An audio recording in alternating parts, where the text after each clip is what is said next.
What's going on, guys? Welcome to my RC channel. Today we're going to take a look at the special edition of the Taranis X9D Plus. It's got plenty of improvements on this one. Most notably, of course, is the M9 Hall sensor gimbals, and I gotta tell you, they feel awesome.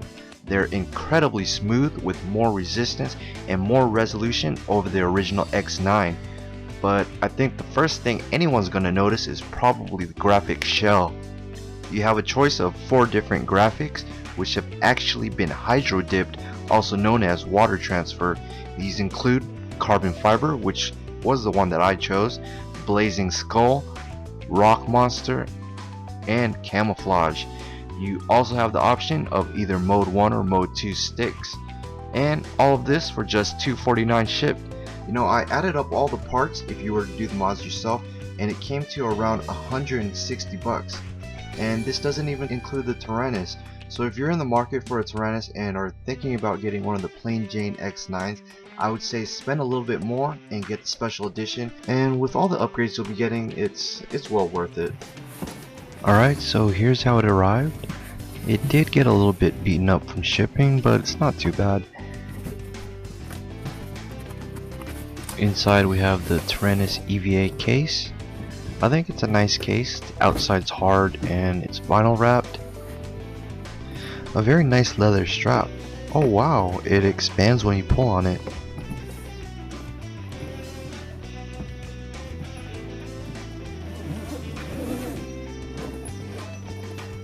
The interior is filled with foam inserts with holes cut out for an X9D Plus. You can tell it's for the original X9 because the cutout for the antenna doesn't line up with the special edition X9.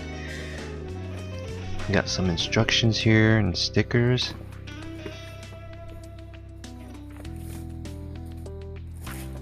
A US charger.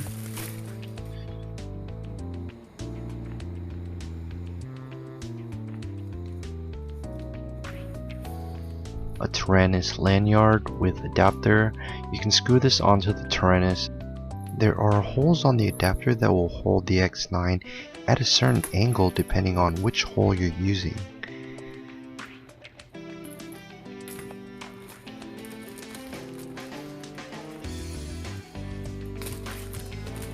Next we have a 2.4 GHz 3 dBi antenna.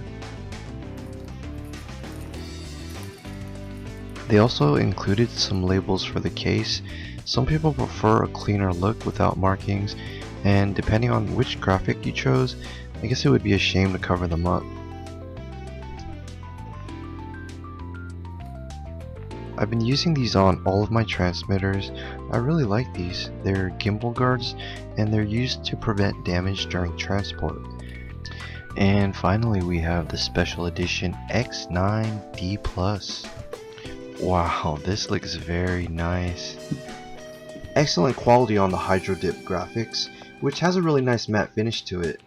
Similar to the older model, the front has more of a smooth surface while the rear has a bit of a rough feel. These new Hall sensor gimbals are awesome. The sticks feel incredibly smooth. They also have a ton more resistance over the old gimbals. This can easily be changed by adjusting the tension springs. The SE model arrives with a light ratcheting feel on the throttle. This is from a metal tab rubbing against a plastic piece with a bunch of lines on it. You can adjust the strength of the ratchet by tightening or loosening this tab. Personally, I don't like the ratchet feel, so I loosened the screw on the tab until it was no longer touching the lines.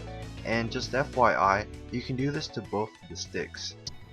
Another update on the special edition model are the switches. I guess some people didn't like the older switches. I'm not sure why, because I've never had an issue with them. But after trying them out both side by side, the difference is definitely apparent. They don't make as loud of a sound, and they feel much softer than the previous models.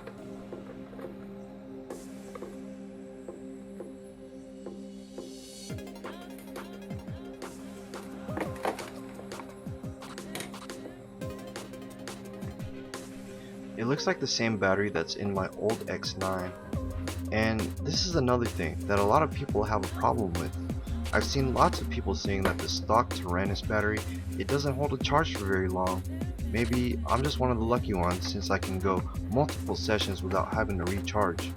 And the fact that I can charge the battery right through the Taranis without having to remove the panel, that's a huge plus in my book. Here's another mod. Instead of the one-piece antenna, the special edition comes with a detachable 3 dBi dipole. I've also heard that some people are receiving a 5 dBi with the 3 dBi. First off, the adapter is very flimsy, probably the worst part of the entire radio. The RP-SMA connector was crooked and it had a lot of play. You could actually move the SMA connector around without much effort. I was, however, able to mess around with it a bit and get the adapter and the connector to sit on straight. Lastly, I would have preferred use of a thicker coax cable. Something like an RG316 would have been most preferable, as the thicker cable would reduce signal attenuation. Okay, now let's take a look at the backside. It's identical to an X9D Plus. Here we have a trainer port, a mini USB which is used to update firmware as well as connect to a companion software, and lastly a 3.5mm headphone jack, and which is useful when you're flying in a noisy area and you want to be able to hear alerts. With the battery panel off, you will gain access to the microSD port. This card holds the EEPROM, which is basically the transmitter's saved settings, and this includes firmware, sounds, scripts, models, and much more. This radio is preloaded with an older version of the OpenTX firmware. In case you want to update the firmware, there are two methods you can choose from. First, you can connect the radio to the computer through the mini USB port. If you do it this way, you'll have to update your drivers. I would say if you plan on using the companion software, do it this way so you can get the drivers set up and out of the way. Otherwise, the other method is much easier. All you gotta do is download and save the firmware onto the microSD card, put it back into the transmitter, put the radio into bootloader mode, and follow the on-screen instructions to update the firmware. All in all, it takes less than 5 minutes to do everything. Alright, so here we have both transmitters side by side. You know, I really believe once you try out these new gimbals, you won't want to go back to regular non-Hall effect gimbals. They're just so smooth and they just feel so nice. I've had a chance to fly with them a couple times now, and I really feel like I'm able to control the quad better. I'm no pro by any means, but because of the new gimbals, I feel like I've gained a little bit of extra confidence, probably because I'm just less jittery on the controls.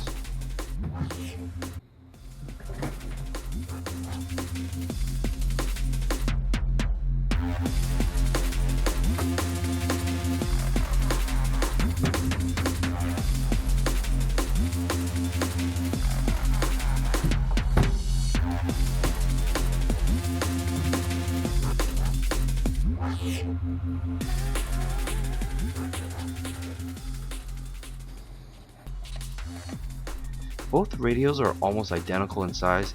At first I thought they were, but after looking at it closely, it looks like the special edition is just a tiny bit bigger than the old model.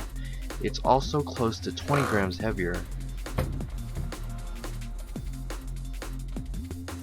Okay, so to sum everything up, I think this new edition of the X9D is a big winner.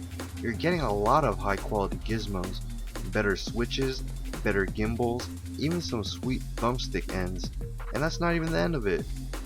I didn't go into it in this video, but the OpenTX software that this radio uses is really what makes it so great.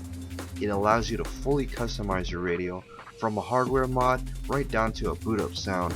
Let's put it this way, there's not much you can't do with this radio. And with that being said, if you're torn between a special edition or a non-SE, I'd say go for the SE and save yourself some future regret. Thanks for watching, and as always, happy flying!